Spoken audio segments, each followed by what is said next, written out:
So, why is every help hotline now either, online based, or you call someone and some foreigner picks up? Not that I have a problem with that, it's just, come on.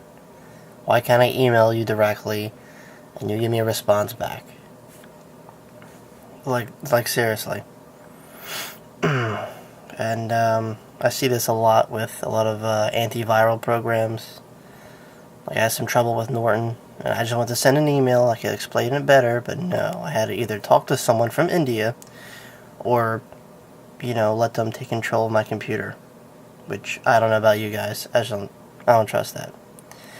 Anyway, it's not my focus of topic. I just wanted to share my annoyance with that, because I'm sure you guys are annoyed too.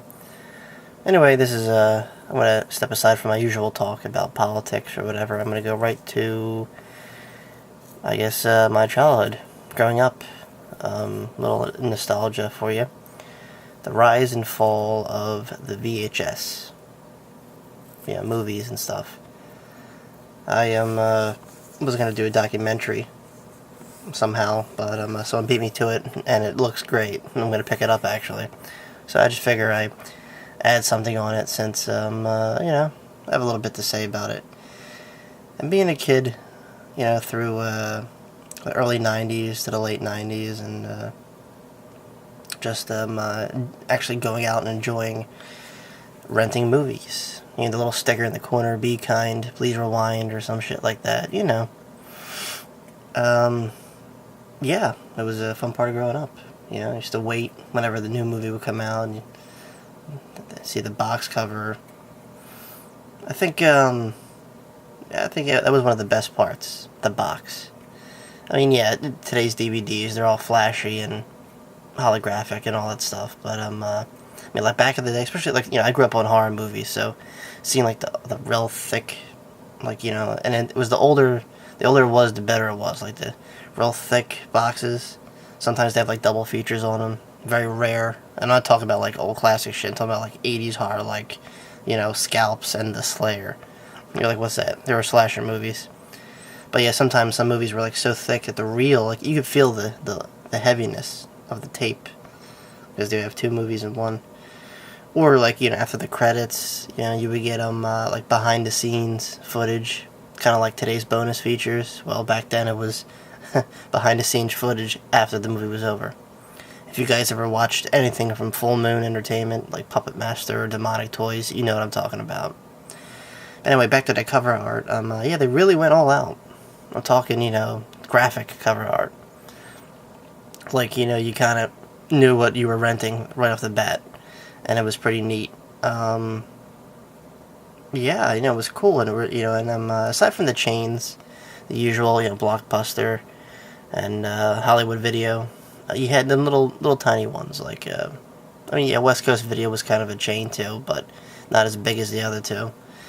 And where I grew up, in Jersey, you had Groovy Movies, Bayside Video, and it was pretty neat, It was cool, it was independently ran. I mean, when I moved back to Philadelphia, I was, riding on the tails of Blockbuster and this one corner video store right around the corner from me. It's no longer now. Now I think it's like a nail salon. But, some guy ran it himself. One cool thing I liked, I don't think it was legal in any way, but, it was still fun. And, you could tell he really cared about his customers. But, he would, show us, the promo cassettes, I guess you would say. These, I guess were, cassettes of the movie about to be released, but they want to show, I guess, producers or whatever of the cut or the uncut, sometimes would have alternative footage, the screen would go black and white for a little bit, it was pretty much for a promotional use, and, I guess if the producers liked it, they'd pick it. Well, anyway, this guy would get a hold of this stuff, I don't know how, and he would, let us, watch it. I mean, you have to rent it, blah, blah, the whole deal. But, it was pretty neat. And, it was fun.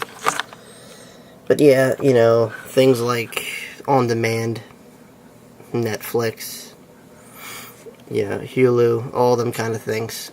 pretty much killed it, you know, and yeah, I saw its rise and fall, I guess you could say, or anyone who grew up with VHS, you know. If you go a little further back, yeah, the whole battle thing, the Betamax and the VHS, what's better? Well, I guess we all know who won that war, right?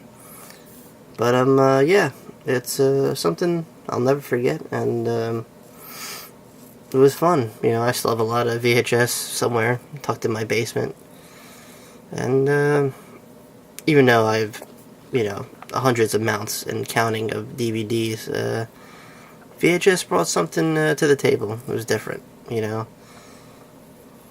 Especially you know, the things that you played them off of, all the VCRs, like you know, if the picture was a little, you know, fuzzy, tracking device. You remember that tracking? I mean, now, God forbid, you get a scratch on a DVD, might as well toss it. But it was fun. It was cool. A lot of good memories. A lot of good movies growing up, and I don't know, the quality was different. You know, I mean, some of it was grainy, but some of the newer stuff, it just, I don't know, it was different. And I mean, you get that twice as much, you know, twice as much on you know, Blu-ray or whatever. But I don't know, there was something about VHS that really stood out to me. And yeah, I'll never forget that. Yep. I definitely miss all the independently owned VHS places, or video store rental places, you know. Blockbuster too. Blockbuster was pretty cool because, you know, you had your choice of, you know, DVD, VHS, or, you know, video games, which is pretty neat. You know, there was one place, I think it was called Neon Video in Philadelphia. I don't know if the guy reopened somewhere, but he was a horror fiend like me, and his store, you could tell, kind of favored the horror theme stuff. Like, he had, like, you know, his autograph things. He met, like, you know, Tom Savini, you know, people like that on his wall. Little monsters hanging around. It was pretty neat. But yeah, you know, it is, it was part of the 90s, and before that. And one thing I definitely won't forget. Yeah. Well, you know, just wanted to touch on that. And, yeah, that's really all I got to say. It was really good times. Yep, just pop it in a movie, and that was it. It was you, a couple of friends, or you and your folks. Yep. But hey, you know, like I said, they're now being reborn, some of them anyway, on DVDs, and, you know, they last longer, I guess, you know, and they're gonna have, probably have a longer life on DVDs, so yeah. In one way, I guess, you're preserving, you know, what was. Yeah. Alright, guys, well, that's all I gotta say about that. Peace.